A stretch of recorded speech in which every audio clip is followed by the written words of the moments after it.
কোরামের অভাবে ভেস্তে গেল ভরতপুর ১ নম্বর পঞ্চায়েত সমিতির স্থায়ী সমিতি গঠন। তৃণমূল পরিচালিত ভরতপুর ১ নম্বর পঞ্চায়েত সমিতির স্থায়ী সমিতি গঠনের প্রক্রিয়া ভেস্তে গেল কোরামের অভাবে। বৃহস্পতিবার পঞ্চায়েত সমিতির ৩৬ জন সদস্যের মধ্যে মাত্র ৭ জন উপস্থিত হওয়ায় মিটিং বাতিল করা হয়। এর ফলে ফের একবার সামনে এলো শাসক দলের গোষ্ঠীদ্বন্দ্বের অভিযোগ। এদিন ভরতপুর ১ নম্বর বিডিও অফিসে স্থায়ী সমিতি গঠনের জন্য প্রশাসনের পক্ষ থেকে দিন ধার্য করা হয়েছিল। তবে বেলা ১২টার সময় নির্ধারিত মিটিং শুরু হলেও সেখানে উপস্থিত ছিলেন কেবল ৭ জন সদস্য। জানা গেছে পঞ্চায়েত সমিতির ৩৬ জন সদস্যের মধ্যে কোরাম পূরণের জন্য কমপক্ষে ১৩ জনের উপস্থিতি প্রয়োজন ছিল, কিন্তু সেই সংখ্যায় সদস্য না আসায় সভা বাতিল ঘোষণা করা হয়। এই ঘটনার পর থেকেই ব্যাপক শোরগোল শুরু হয়েছে।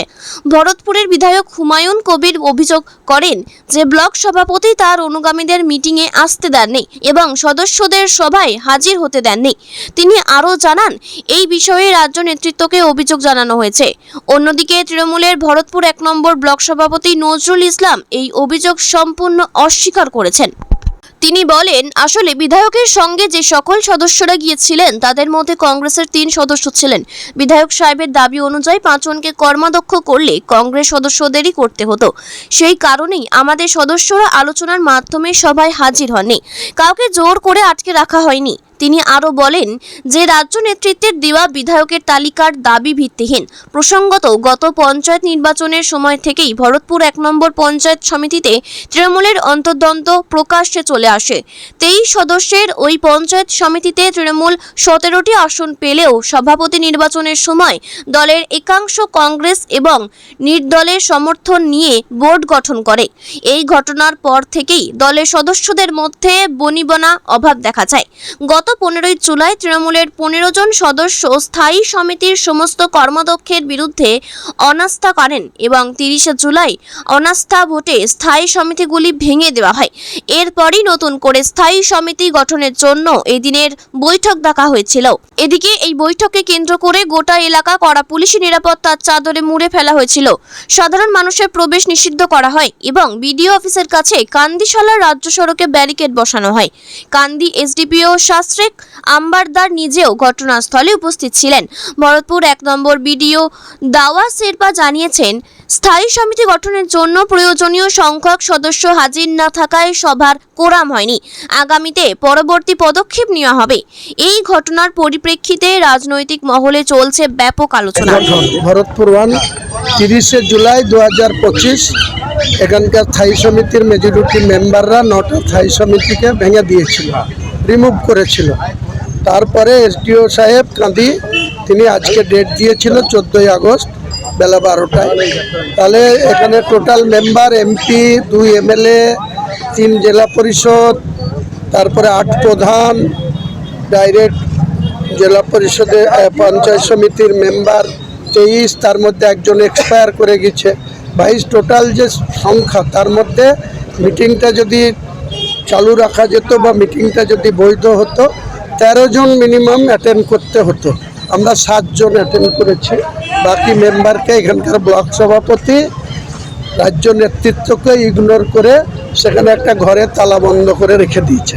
এই ক্ষমতা কতক্ষণ উনি দেখাতে পারেন সেটা নেক্সট টাইমে আমি কিছু বলবো না, রাজ্য নেতৃত্বের কাছে রিপোর্ট পাঠাবো, তিনারা যথাযথ ব্যবস্থা গ্রহণ করবেন। ওনারা উপস্থিত না হওয়ার কি কারণ বলে মনে করছে? না হওয়ার কারণ ওনাদের মন মতো যে প্যানেল করতে চেয়েছিল, যে স্থায়ী সমিতিটা ভেঙেছে সেই স্থায়ী সমিতিতে আবার এখানে ওনাদের মন মতো স্থায়ী সমিতি গঠন করতে চেয়েছিল।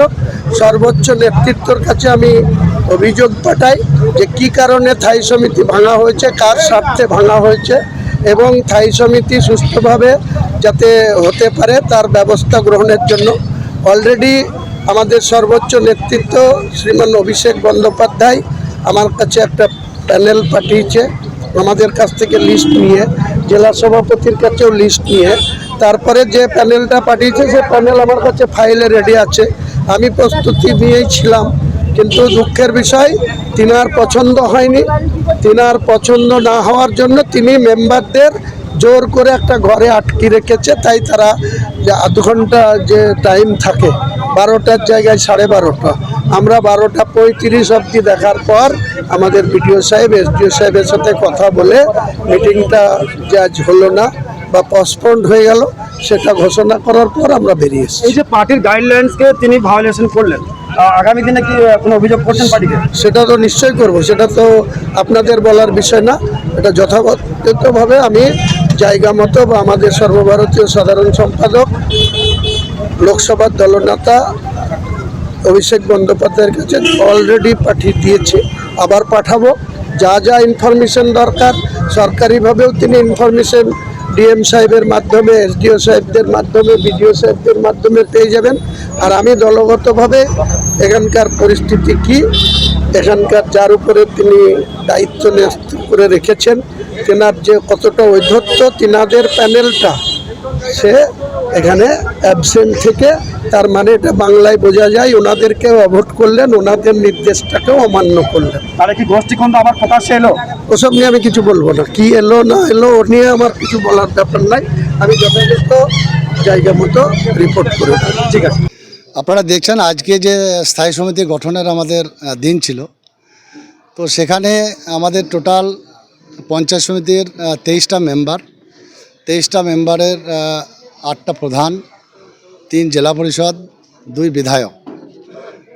কিন্তু উনি আমাদের যিনি বিধায়ক আছেন হুমায়ুন কবির সাহেব, তিনি নাকি মানে বলেছেন আর কি যে দলীয়ভাবে তিনি নাকি কলকাতা থেকে কোনো নির্দেশ পেয়েছেন যে 5 জন কর্মদক্ষ ওনাকে দিতে হবে এবং 4 জন নাকি মানে আমাদের গোষ্ঠীর কর্মদক্ষ হবে। তো এই 5 জন কর্মদক্ষ ওনার কাছে টোটাল মেম্বার স্ট্রেংথ আপনারা দেখলেন আজকে যে 7 জন। 7 জনের মধ্যে কংগ্রেসের হচ্ছে 3 জন, যাদেরকে সরিয়েছি আমরা, সেই কংগ্রেসকে উনি আবার কর্মদক্ষ পাই দিতে চাইছেন। এবং 3 জন কর্মদক্ষ, 1 জেলা পরিষদ হচ্ছে কংগ্রেস, 2 পঞ্চায়েত সমিতির মেম্বার হচ্ছে কংগ্রেস। তাহলে ওনার আন্ডারে থাকে 4টে মেম্বার বর্তমানে। তাহলে এই 4 জন মেম্বার ওনার কাছে আছে, টোটাল হচ্ছে 7। ইউসুফ পাঠান যে আসেননি, তাহলে 36-এ ওনার আন্ডারে ধরুন 7 কংগ্রেসকে নিয়ে, 3টে কংগ্রেসকে নিয়ে, তাহলে 4 জনকে নিয়ে উনি 5টা কর্মদক্ষ তিনি নাকি দাবি করেছেন এবং দল নাকি ওনাকে লিখে দিয়েছেন বা বার্তা পাঠিয়েছেন। কিন্তু আমি এখানকার ব্লক সভাপতি, এখানে আপনারা যে উপস্থিত দেখছেন, এখানে বাকি 36-এর মধ্যে যদি আপনার জেলা পরিষদ কংগ্রেসকে বাদ দেওয়া যায় বা 3টে মেম্বারকে বাদ দেওয়া যায়, তাহলে 3 একে 4, তাহলে ওনার আন্ডারে থাকছে 3। তাহলে বাকি মেম্বার কিন্তু আমাদের প্রধান মেম্বার আমরা কিন্তু সব এক জায়গায়। তাহলে 25-26টা মেম্বার নিয়ে আমরা এখানে আছি। এবং তিনার ঘোষণা মতো আমার কাছে দলীয়ভাবে বা রাজ্য স্তর থেকে, আমি ব্লক সভাপতি, আমার কাছে এই ধরনের কোনো ইনস্ট্রাকশন কিন্তু আসেননি। তো যেহেতু উনি দাবি করেছেন, আমি সেখানে আর বিতর্ক যাইনি। আমাদের মেম্বার এখানে যারা উপস্থিত আছে, প্রধান সহ পঞ্চায়েত সমিতির বা জেলা পরিষদ, তিনাদের বক্তব্য হচ্ছে যে কংগ্রেস 4 জনকে সরাবার জন্য আমরা এই বোর্ডটাকে ভেঙেছি বিগত দিনে, সামনে বিধানসভা নির্বাচন, আবার তিনি সেই কংগ্রেসকে নিয়ে আবার তাদেরকেই কর্মদক্ষ পাই দিবে। অতএব আমরা সেখানে যাব না। এবং আমাদের কোনো মেম্বার সেখানে যেতে কিন্তু ইচ্ছা প্রকাশ করেনি এবং তারা যায়নি। উনি দাবি করছেন যে আপনারা নাকি তাদেরকে ঘরবন্দি করে রেখে দিয়েছেন। আপনারা তো ওখানে ছিলেন সাংবাদিকরা, আমাদের ব্লকের পাশেই আমাদের একটা ক্যাম্প ছিল, তো সেখানে টোটাল মেম্বার আমাদের প্রেজেন্ট ছিল। আমরা কাউকে ঘরবন্দি করে রাখার প্রয়োজন হয় না বা হয়নি। যদি মনে হয় এখানে মেম্বার উপস্থিত আছে, এখানে জেলা পরিষদ প্রধান, পঞ্চায়েত সমিতি, আপনারা তাদের মুখ থেকে শুনে নেবেন যে আমরা তাদের কোথাও আটকে রেখেছি কিনা। তারা স্বেচ্ছায় যেতে চায়নি, তারা যায়নি, এই হচ্ছে বিষয়। আপনি দাবি করছেন যে কংগ্রেসের 3 জন কি 4 জন যে মেম্বারগুলো ছিল তাদেরকে আপনি হটানোর জন্য যে অনাস্থা এনেছেন, তাহলে বিধায়ক যদি এটা দলকে অনুমোদন কিভাবে পাস করালেন? সেটা দেখুন, অনুমোদন আদৌ পাস করিয়েছেন কি করেননি, যেহেতু আমার কাছে কোনো চিঠি আসেনি, আমি কিন্তু জানি না। আমি কিন্তু অন্ধকারে, আমার কাছে দলীয়ভাবে যদি কোনো নির্দেশ আসতো অবশ্যই আমি সেই নির্দেশ, দলের নির্দেশ আমি পালন করতাম। কিন্তু যার 3টে মেম্বার নাই, সেখানে তিনি কিভাবে 5টা কর্মদক্ষ দাবি করতে পারেন? বা যাদের 4 জন কংগ্রেসকে সরাবার জন্য আগামী দিন স্বচ্ছভাবে যাতে ভরতপুর পঞ্চায়েত সমিতি চলে বা এলাকার উন্নয়ন হয় সেইটা করার জন্য আমরা যে পদক্ষেপ নিয়েছিলাম তা সেখানে তিনি তাদেরকে আবার কর্মদক্ষ দিতে, ওনার তো লোকই নাই, টোটাল স্ট্রেংথ 7 আপনারা দেখলেন। সেখানে তিনটে মানে কংগ্রেসকে নিয়ে 7, তাহলে তিনি কীভাবে দাবি করতে পারেন যে আমাকে 5টা কর্মদক্ষ দিতে হবে? আমি কিন্তু অন্ধকারে, আমি জানি না, আমার কাছে কোনো দলীয় নির্দেশ আসেনি। তাহলে নির্দেশ যখন আসেনি তাহলে কিসের ওপর ভিত্তি করে আপনারা উপস্থিত হলেন না? না, আমাদের কাছে যেহেতু নির্দেশ আসেননি এবং তিনি নাকি আমাদের কোনো এক লেভেল থেকে পাঠিয়েছেন যে আমাকে, তার কিন্তু কোনো আমি হেডিং পাইনি চিঠির যে আমাদেরকে এই কর্মদক্ষ 5টা কর্মদক্ষ ছেড়ে দিতে, যাদেরকে আমরা সরিয়েছিলাম তাদেরকে মানে তিনি আবার কর্মদক্ষ করবেন।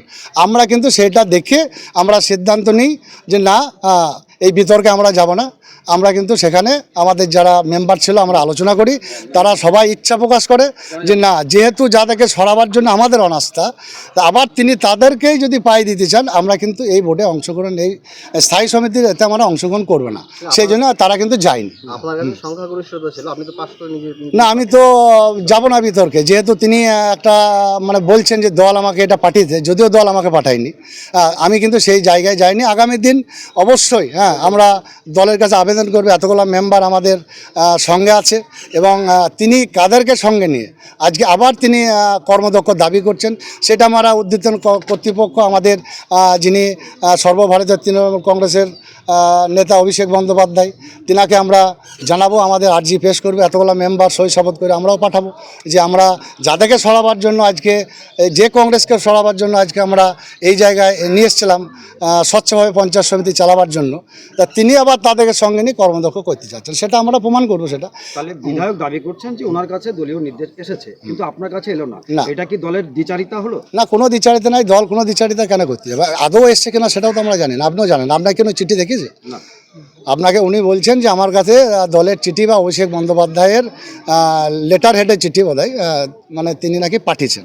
যদি সেটাই হয় তাহলে তিনি চিঠিটা নিশ্চয়ই আপনাদের দেখাতেন, বা যদি অভিষেকদার অফিস থেকে তিনি যদি এটা করতেন তাহলে অবশ্যই ব্লক সভাপতি হিসাবে হয়তো আমাকেও পাঠাইতেন, কিন্তু আমার কাছে কিন্তু আসেনি। আগামী দিন আমাদের যত মেম্বার আমরা আছি বা আমাদের পঞ্চায়েত সমিতির 17টা মেম্বার, 8 প্রধান, আমাদের 2 জেলা পরিষদ, আমরা সকলে মিলে, ইউসুফ সাহেব তো এমপি, তেনাকে তো হয়তো পাওয়া যাবে না, আমরা টোটাল স্ট্রেংথ আমরা লিখিত আকারে অভিষেকদাকে আমরা, আমাদের নেতাকে আমরা পাঠাবো। তিনিই সিদ্ধান্ত নেবেন যে এটা তিনি ঠিক করেছিলেন কি না আজকে, না ভুল করেছেন, সেটা তিনিই বিচার করবেন। জেলা স্তর থেকে কোনো নির্দেশ পাঠিয়েছে আপনাদেরকে? জেলা স্তর থেকে, জেলা পার্টি জেলা স্তর থেকে? জেলা স্তরে সেভাবে নির্দেশ আমাদের কাছে আসেনি। আমরা ওই ব্যাপারে কোনো আমরা যাবো না। আমি একটা কথাই বলতে পারি যে আমরা কাউকে আটকে রাখিনি, সবাই স্বেচ্ছাতেই যায়নি। আপনারা আছে এখানকার মেম্বার, আপনারা জিজ্ঞাসা করছেন। আপনাদের পঞ্চায়েত সমিতির যে স্থায়ী সমিতি গঠন, কেন গেলেন না? আমরা নিজেরাই যাইনি, যাদেরকে আমরা যেখানে কংগ্রেস নিয়ে উনি আমরা যাদেরকে সরাতে চেয়েছিলাম তারাকেই নিয়ে উনি দল করছেন, মানে ওদেরকেই কর্মদক্ষ গঠন করতে চাইছেন, সেই জন্য আমরা যাইনি। কাদেরকে বাদ দিতে চাইছিলেন আপনারা? কংগ্রেসের দিকে। কংগ্রেস। তো আমরা যেটা বিধায়ক সাহেব যেটা অভিযোগ করছে, আপনাদেরকে ঘরে তালাবন্দি করে রাখা। না, আমাদেরকে কেউ তালাবন্ধ করেনি, আমরা ওইখানে গিয়েছিলাম, কিন্তু কংগ্রেসদেরকে সমর্থন করব না বলে আমরা এখানে যাইনি। কি নাম আপনার? মমতাজ বিবি, আপনার ডেজিনেশন কি? প্রধান তালগ্রাম। ঠিক আছে। ব্লক সভাপতি আপনাদের আটকে রেখেছে, যেতে দেয়নি আজকের যেটা আপনাদের স্থায়ী সমিতি গঠনের, কি বলবেন? এটা টোটালি মিথ্যা কথা, কারণ এখানে কাউকে বন্দি করে রাখা হয়নি, কারণ সবাই স্বচ্ছভাবেই ব্লক স্তরের কাছাকাছি পৌঁছানো হয়েছিল। সেখানে যেটা হয়তো খবর পাওয়া গেল যে কংগ্রেসি যে সদস্যরা এখানে পঞ্চায়েত সমিতির আগামী দিনে কর্মদক্ষ ছিলেন, তাদেরকে যেখানে সাসপেন্ড করা হয়েছে বা রিনিউভাল করা হয়েছে, তাদেরকে পুনরায় এমএলএ সাহেব আবার ওখানে নিয়ে তাদের আবার কর্মদক্ষ করবে, এরকম একটা বার্তা আমাদের কাছে পৌঁছায়। সেক্ষেত্রে সমস্ত মেম্বার, পঞ্চায়েত সমিতি প্রধান বা জেলা পরিষদ সকলে আমরা গন্তব্যস্থলে পৌঁছাইনি, ব্লক প্রাঙ্গণে আর কি। কি সিদ্ধান্ত নিচ্ছেন আগামী দিনে? আগামী দিনে দলীয়ভাবে নির্দেশ যেটাই আসবে সেইটাই আমরা করব। কি নাম আপনার? বাবর আলী শেখ, আপনার ডেজিনেশন? সদস্য মুর্শিদাবাদ জেলা পরিষদ। আজকে ভরতপুর পঞ্চায়েত সমিতির স্থায়ী সমিতি গঠন ছিল, কি হলো? আজকে 14 আগস্ট 2025 আজকে ভরতপুর 1 নম্বর পঞ্চায়েত সমিতিতে বডি গঠন ছিল। তো বেলা 12টা থেকে আমি ছিলাম, আমাদের সহকর্মীরা সবাই আমরা ছিলাম, কিন্তু যেহেতু মানে কোরাম হলো না, মেম্বাররা সবাই উপস্থিত ছিল না বলে মানে বডিটা মানে অ্যাডজন্ট হলো, মানে মিটিংটা অ্যাডজন্ট হলো। কতজন হাজির ছিল? হাজির ছিল হচ্ছে আজকে 7 জন। মেম্বার কতজন? টোটাল মেম্বার, এক্সিস্টিং মেম্বার 36 জন। এই সরকারি যে প্রক্রিয়া, এই প্রক্রিয়া আগামী দিনে কি সিদ্ধান্ত হবে? এটা যেহেতু এসডি স্যার হচ্ছেন প্রিসক্রাইব অথরিটি, এটা ওনার ডিসক্রিপশন আছে, উনি এরপরে স্টেপটা যেটা হবে।